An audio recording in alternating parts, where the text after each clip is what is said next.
Assalamualaikum teman-teman, seperti biasa sebelum mulai Mimin mendoakan semoga teman-teman semua selalu dalam keadaan sehat walafiat. Oke, kali ini kita akan melanjutkan Martial Master versi novel bagian 1200. Bagi yang baru bergabung, selamat bergabung. Dan bagi yang belum subscribe dulu lah agar Mimin tambah semangat lagi nih bikin videonya. Oke, kalau sudah kita langsung masuk ke isi ceritanya.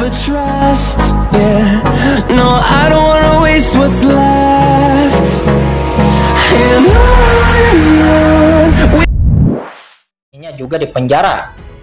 Dia sebenarnya tidak akan bisa melarikan diri sendirian. Tetapi sekarang Penatua Gusu benar-benar menghilang dan hal ini pun membuat semua orang terkejut. Dan ketika ahli kuat dari markas besar Tianjuo datang, tetapi Penatua Gusu telah menghilang, maka apa yang harus mereka jelaskan? Ketika semua orang terkejut dan marah, nampak Qin Chen juga perlahan muncul di sini. Dan setelah mengetahui bahwa Penatua Gusu menghilang, wajah Qin Chen juga nampak menunjukkan keterkejutan. Dengar, orang ini pasti tidak akan pergi lama-lama, kita harus menemukannya, kata Penatua Yehe. Sekelompok orang pun di bawah kepemimpinan Penatua Yehe langsung mencari ke sekeliling. Setelah beberapa saat, semua orang datang ke tempat di mana formasi yang rusak. Apa? Melihat formasi besar itu yang rusak, semua orang nampak sangat terkejut. Ini adalah puncak dari formasi besar mereka, yang secara diam-diam dapat menembus formasi besar ini. Apa asal-usul lawan? Sial, carikan dia untukku, kata Penatua Yehe. Dia meraung. Saat ini, tidak ada gunanya untuk memblokir camp. Penatua Yehe segera meninggalkan camp bersama banyak master untuk mencari. Namun sayangnya setelah beberapa jam tidak ada jejak Penatua Gusu yang mereka temukan. Pada akhirnya mereka pun kembali ke istana dan nampak ekspresi Penatua Yehe terlihat jelek. Shen Yan, kamu adalah orang pertama yang mengeluarkan peringatan. Apa yang terjadi saat itu? Kata Penatua Yehe seraya melihat dengan penuh perhatian. Penatua Yehe, karena kejadian akhir-akhir ini, saya merasa tidak nyaman. Jadi setelah kultivasi saya datang ke sini untuk berpatroli. Dan saya melihat sesosok tubuh bersembunyi di luar ruang tertutup. Dan segera meneriakinya. Tetapi orang itu sangat cepat. Ia sangat cepat sehingga menghilang dalam sekejap mata.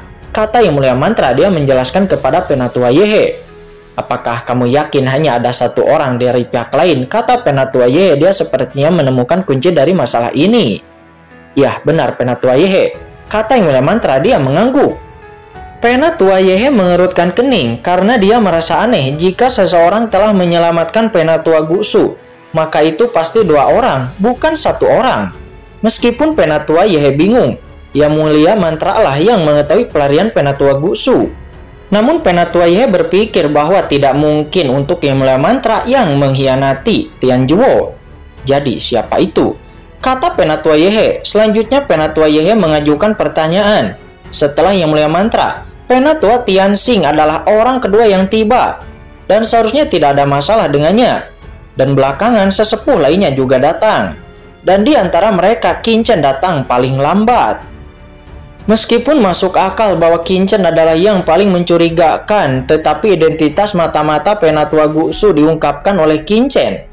Mengatakan bahwa Qin Chen menyelamatkan Penatua Gusu itu sangat tidak mungkin. Pada akhirnya Penatua Yehe pun tidak menemukan apapun. Sementara saat ini, di luar camp Tianjuo, nampak Penatua Gusu mengubah beberapa arah dalam kehampaan. Dan dia tidak berhenti sampai dia berada jauh dari camp Tianjuo. Akhirnya lolos. Yah, dendam ini harus aku balas.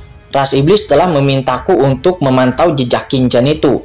Sekarang Qin Chen akhirnya kembali ke Tianjuo. Aku harus mengatakannya kepada Ras Iblis, kata Penatua Gusu. Dia menggertakkan giginya. Dia mengguncang tubuhnya dan dia terus terbang menuju suatu tempat tertentu. Sekarang dia kosong. Dia bahkan tidak memiliki cincin penyimpanan. Dan dia tidak bisa mengirim berita sama sekali. Tetapi dia hanya bisa melarikan diri dengan terhuyung-huyung. Scene kemudian berpindah lagi kepada camp Tianjuo. Terlihat Qin Chen telah kembali ke istana Yang Mulia Mantra. Qin Chen, bagaimana kamu tahu seseorang akan menyelamatkan Penatua Gusu? Kata Yang Mulia Mantra seraya memandang Qin Chen dengan tidak percaya. Faktanya, alasan mengapa dia pergi ke ruang itu pada saat itu bukan karena dia memberitahu Penatua Yehe setelah berkultivasi, tetapi dia pergi berpatroli, itu adalah pengaturan Qin-Chen. Setelah mengalami semua ini, Yang Mulia Mantra dan Guru Suci Yao Guang telah sepenuhnya melihat kepemimpinan Qin-Chen. Hahaha, untuk saat ini kamu tidak perlu mengetahui hal ini. Setelah kemana Anda pergi, apakah Penatua Tianxing adalah orang pertama yang tiba? Tanya Qin-Chen. Ya, itu benar, kata Yang Mulia Mantra. Saya melihat sosok sebelumnya, dan segera setelah saya berteriak, orang itu pun menghilang. Dan ketika saya menyusul, dia menghilang, lalu kemudian Penatua Tianxing lah yang muncul. Kata Yang Mulia Mantra. Saya mengerti, kata Qin-Chen. Matanya berbinar. Dia sudah tahu bahwa Penatua Tianxing pasti adalah mata-mata. Dalam beberapa hari terakhir, Anda telah mengelola camp Tianjuo dan saya harus keluar, kata Qin-Chen. Namun camp masih ditutup. Tidak apa-apa, jangan khawatir, perkemahan akan dimulai besok, kata Qin-Chen. Keesokan harinya, semua orang memeriksa camp Tianjuo dan menemukan bahwa Penatua Gusu benar-benar telah menghilang. Dan satu-satunya cara untuk membuka blokade adalah dengan membuka camp. Penatua Gusu telah melarikan diri dan tidak perlu lagi memblokir berita. Sekarang Penatua Yehe dan yang lainnya hanya bisa menunggu dengan cemas kedatangan para pemimpin tertinggi Tianjuo. Setelah membuka camp, Qin-Chen pun segera meninggalkan camp Tianjuo untuk pertama kalinya. Dalam kampanye yang tak ada habisnya, Qin-Chen mengeluarkan peta. Dan di peta ini ada beberapa rute. Rute ini digunakan untuk mengangkut urat mineral dan juga senjata berharga setiap hari. Dan pada saat yang sama, Qin-Chen menutup matanya. Lalu samar-samar napas gelap menggema ratusan juta mil di arah kiri di depan Qin-Chen. Ke arah itu, kata Qin-Chen, dia melihat ke peta lalu memperlihatkan cahaya yang tajam. Jadi seharusnya rute ini. Mata Qin-Chen tertuju pada suatu rute dan ada cahaya dingin yang berkedip-kedip di matanya. Satu hari kemudian, di sebuah kota, ini adalah kota aliansi manusia di medan perang 10.000 ras. Master dari 10.000 ras ditempatkan dan mendirikan camp besar. Tetapi setiap camp besar didirikan oleh ras mereka sendiri. Dan master dari ras lain secara alami tidak memenuhi syarat untuk masuk. Untuk memperdagangkan barang dagangan 10.000 ras, beberapa kota kuno juga telah didirikan di medan perang 10.000 ras ini. Kota-kota tersebut terbagi menjadi kota Renmeng dan kota Mokmeng. Seperti namanya, kota Liga Manusia adalah kota yang didirikan oleh aliansi manusia untuk pertukaran antar berbagai ras di aliansi manusia. Sedangkan kota Iblis itu adalah kota yang didirikan oleh aliansi Iblis. Dan kota Tianyuan ini adalah kota aliansi manusia. Setiap kali urat mineral dan harta karun yang diangkut pada Tianjuo melewati kota Tianyuan ini. Dan juga beberapa di antaranya dijual di kota ini. Dan sekarang, di sebuah restoran di kota Tianyuan terlihat seorang pria berjubah sedang minum anggur. Tubuhnya mengeluarkan napas dingin. Dia mengangkat kepalanya. Matanya nampak seperti sepasang mata elang dan tatapannya sangat dingin. Hitung waktunya, iblis akan segera datang. Kata pria berjubah itu yang sedang minum anggur seraya memandang ke jalan dengan matanya yang dingin. Jika Penatua Yehe dan yang lainnya ada di sini, mereka akan dapat mengenali dari mata ini bahwa orang tersebut adalah Penatua Gusu. Dan pada saat ini, seseorang dari ras iblis berjalan ke atas melirik ke restoran. Matanya langsung tertuju kepada Penatua Gusu, dan dia diam-diam berjalan mendekat. Senior, kata orang itu, dia memandangi Penatua Gusu, lalu kemudian duduk di sisi berlawanan. Datanglah, kata Penatua Gusu, dia mengangkat kepalanya. Cepat pimpin jalan, kata Penatua Gusu. Ya baik, orang klan iblis itu tidak berbicara dan lalu membawa Penatua Gusu, lalu meninggalkan restoran.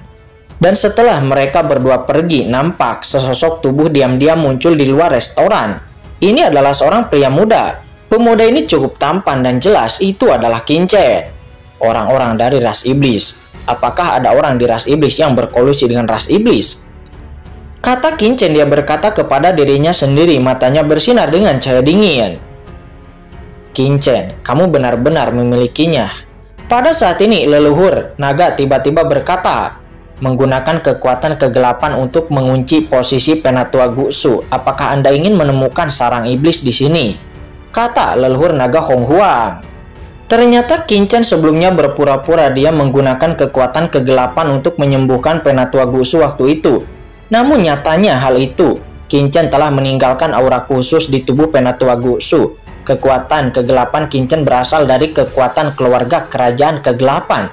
Selama Penatua Gusu masih bernapas, Qingchen pasti dapat mengunci terus-menerus Penatua Gusu walaupun Penatua Gusu itu terus bersembunyi. Qingchen melepaskan Penatua Gusu untuk mengetahui penghubung di belakang Penatua Gusu karena sekarang Penatua Gusu terluka parah dan juga telah kehilangan semua sumber dayanya. Dan diam-diam juga dicari oleh Tian Zuo. Dia tidak punya pilihan selain bertemu dengan kontak iblisnya itu. Selain itu, Penatua Gusu telah meminta Yang Mulia Peng Hui untuk menghubungi pihak lain, bertemu di tempat lama, memperdagangkan urat mineral, dan menyampaikan berita. Meskipun Yang Mulia Peng Hui terbunuh, tetapi beritanya telah disampaikan. Pihak lain pasti akan datang. Jika tidak, kesempatan ini akan hilang. Dia tidak tahu cara menghubungi pihak lain, karena menurut aturan tersembunyi, dia tidak dapat dengan mudah menghubungi pihak lain. Dengan sosok Qingchen yang berkedip-kedip, Qingchen pun diam-diam mengikuti Penatua Gusu menuju sarang persembunyian klan iblis. Penatua Gusu di bawah kepemimpinan orang iblis itu nampak berjalan di kota Tianyuan dan Qingchen terus mengikuti dari belakang. Seluruh kota Tianyuan sangat makmur. Toko-toko, restoran, dan jalan-jalan lebar penuh dengan orang-orang yang berkuasa dari semua kelompok etnis yang berjalan-jalan. Sebagian besar pejuang ini adalah guru suci, sebagian besar darinya adalah ahli yang mulia, dan ada juga beberapa ahli yang mulia bumi yang kuat. Saat ini Qingchen mengembunkan napasnya dengan senyum tipis di wajahnya, tetapi dia terus-menerus merasakan napas Penatua Gusu. Orang-orang dari ras iblis sebenarnya meminta mereka untuk bertemu di sini. Terlihat pasti ada beberapa di kota Tianyuan ini, salah satu lokasi tempat tinggal mereka. Dan mungkin perjalanan Qingchen kali ini, Qingchen akan mendapat banyak keuntungan. Dan pada saat yang sama, Qingchen juga ingin tahu iblis mana yang bergabung dengan Penatua Gusu. Terlihat bahwa Penatua Gusu dan ras monster ini sangat waspada. Mereka tidak secara langsung memasuki kekuatan tertentu. Sebaliknya, mereka berdua berjalan ke kiri dan melihat ke kanan. Mereka sangat berhati-hati. Dan setelah sekian lama mereka menemukan bahwa tidak ada seorang pun yang mengikuti mereka. Dan kemudian mereka berdua pun tiba di sebuah gedung megah sebelum kemudian mereka berdua menghilang begitu saja. Hah, ini kamar dagang Lin Yuan, kata Qingchen ketika dia melihat plakat di atasnya. Jelas itu adalah sebuah kamar dagang. Qingchen tidak masuk dengan gegabah, tetapi Qingchen bertanya dengan hati-hati. Dan segera menemukan bahwa kamar dagang ini adalah salah satu kamar dagang teratas di kota Tianyuan dan dianggap sebagai kekuatan yang cukup kuat. Beberapa barang langka dijual di sini dan bisnisnya sangat luas. Oh, bagus sekali kalau ditutupi dalam bentuk kamar dagang. Tetapi saya tidak tahu seberapa besar keterlibatan kamar dagang ini, kata Qingchen. Dia mengangkat kepalanya dan melihat kata-kata Lin Yuan di atas kamar dagang. Itu sangat sederhana dan memancarkan aura yang luas, dan pintu kamar dagang sebenarnya ditempa dengan besi suci di medan perang 10.000 ras. Sesaat kemudian Qingchen pun memasuki kamar dagang Lin Yuan. Tamu ini, apa yang ingin kamu beli? Apakah itu bahan obat, pil obat, senjata ajaib, mineral, atau bahkan pengawal? Begitu Qingchen masuk, dua penjaga langsung menyambut Qingchen. Penjaga itu nampak berpakaian pelayan. Mereka datang lalu menyambut Qingchen. Qingchen tidak menjawabnya sekarang, tetapi Qingchen kemudian mengamati dengan hati-hati dan segera menemukan bahwa napas Penatua Gusu telah memasuki kekosongan misterius tertentu di kedalaman kamar dagang Lin Yuan.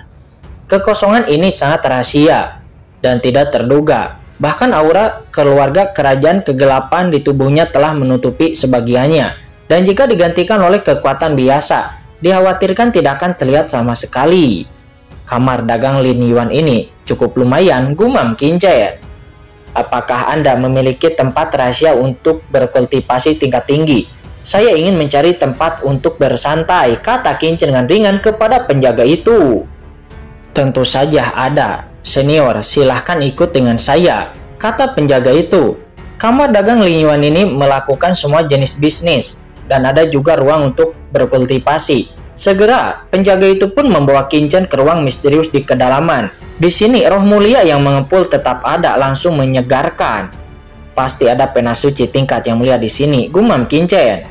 Dan setelah memasuki tempat kultivasinya, Qingchen pun langsung mengguncang tubuhnya. Dan tiba-tiba, Qingchen melarikan diri, melesat ke dalam kampan jauh di ruang tak berujung. Sementara saat ini di sebuah ruang tersembunyi jauh di kedalaman kamar dagang Lin Yuan, nampak di dalam ruang dan waktu yang rahasia itu, beberapa orang misterius yang berjubah hitam sedang menghadap Penatua Gu Su. Gu Su, saya telah melihat beberapa senior, kata Penatua Gu Su. Begitu dia memasuki ruang ini, Penatua Gu Su langsung memberi hormat dengan sangat hormat tanpa kelalaian atau rasa tidak hormat. Gu Su, kenapa kamu? Apa yang terjadi denganmu? Ketika beberapa orang berbaju hitam melihat ini, ekspresi mereka tiba-tiba tenggelam dan pimpinan mereka membuka matanya lalu memancarkan cahaya dingin. Karena Penatua Gu Su jelas mengalami luka serius di tubuhnya. Auranya kosong dan dia belum pulih. Beberapa orang saya telah terungkap, kata Penatua Gu Su. Dia langsung mengemukakan semuanya. Apa yang sedang terjadi? Kata orang berbaju hitam itu. Dia tiba-tiba berdiri. Penatua Gu Su itu adalah penghubung mereka dengan Tian Juwo, tetapi sekarang telah ditemukan. Orang-orang berjubah hitam ini tiba-tiba melihat sekeliling karena takut Penatua Gu Su ada yang mengikuti. Semuanya, aku berhasil melarikan diri. Ceritanya sangat panjang, kata Penatua Gu Su. Dia segera menceritakan apa yang terjadi di dalam Tian Juwo. Dan setelah orang-orang ini mendengar nama Qin Chen, mata mereka pun berbinar. Kamu mengatakan bahwa Qin Chen itu ada di Tian Juwo, kata Master Iblis itu. Nampak dia terkejut. Mereka bertanggung jawab untuk menghubungi agen Tian Juwo selain mendapatkan sumber daya terbaik dari Tian Juwo untuk tugas baru yang diberikan kepada mereka oleh leluhur iblis abis beberapa tahun yang lalu. Mereka juga diberi tugas oleh leluhur iblis untuk terus memperhatikan satu orang setiap saat, yaitu anak bernama Qin Chen. Meskipun mereka tidak mengerti mengapa leluhur iblis abis meminta mereka untuk menatap murid kecil Tian Juwo itu, tetapi mereka tentu saja tidak berani mengabaikan perintah dari leluhur iblis. Masalah ini harus dilaporkan kepada Raja Leluhur Iblis. Beberapa Master Iblis itu berkata dengan sungguh-sungguh. Ya, benar. Salah satu Master Iblis menatap ke arah Penatua Gu Su. Gu Su, apakah kamu yakin tidak ada yang mengikutimu? Kata orang itu. Mendengar itu, Penatua Gu Su pun mengangguk lalu berkata, jangan khawatir, semuanya. Saya sangat berhati-hati sepanjang jalan. Jadi, saya pasti tidak akan... Namun sebelum kata-kata Penatua Gu Su selesai, tiba-tiba ruang berguncang. Dan kekuatan yang agung tiba-tiba turun. Dan semua orang pun seketika terkejut. Siapa itu? Tentu saja ini aku. Suara santai tiba-tiba terdengar ke seluruh ruangan. Sesosok tiba-tiba langsung merobek penghalang ruang angkasa. Lalu sosok itu muncul di ruang ini. Dan sosok itu ternyata adalah Qin Chen. Tanpa diduga ada hal seperti ini di kedalaman kamar dagang Lin Yuan. Ruang rahasia. Hahaha, Penatua Gu Su sudah lama tidak bertemu, kata Qin Chen seraya memandang Penatua Gu Su sambil tersenyum. Itu kamu, Qin Chen, kata Penatua Gu Su. Dia langsung terkejut. Mungkinkah orang-orang semuanya dari Tian Juwo juga telah datang ke sini? Kata Penatua Gu Su. Dia langsung lebih terkejut lagi. Kamu tidak perlu gugup. Akulah satu-satunya orang yang datang, kata Qin Chen seraya duduk di tengah ruang ini sambil tersenyum dan lalu melihat beberapa orang di lapangan. Qin Chen bisa merasakan bahwa master terkuat yang ada di sini itu hanyalah merupakan setengah langkah yang mulia surgawi. Dan selama tidak ada ahli yang mulia surgawi, Qin Chen tidak akan memiliki rasa takut sama sekali. Dan rata-rata setengah langkah yang mulia surgawi tidak akan dapat menimbulkan ancaman apapun kepada Qin Chen. Kamu satu-satunya. Aura menakutkan dari Master Iblis terkemuka langsung meresap ke seluruh kamar dagang Lin Yuan. Dia tiba-tiba menyadari bahwa memang hanya ada Qin Chen di sini dan tidak ada ahli dari Tian Juwo lainnya. Dan Qin Chen ini benar-benar datang sendirian. Apa? Pada saat ini Penatua Gu Su juga langsung merubah ekspresinya. Apakah Qin Chen ini begitu kuat dan apa kepercayaan dirinya sehingga dia berani datang ke sini sendirian? Pada saat ini seorang Master Iblis langsung melayangkan serangan telapak tangan kepada Qin Chen. Akan tetapi Qin Chen dengan mudah memblokir serangan telapak tangan tersebut.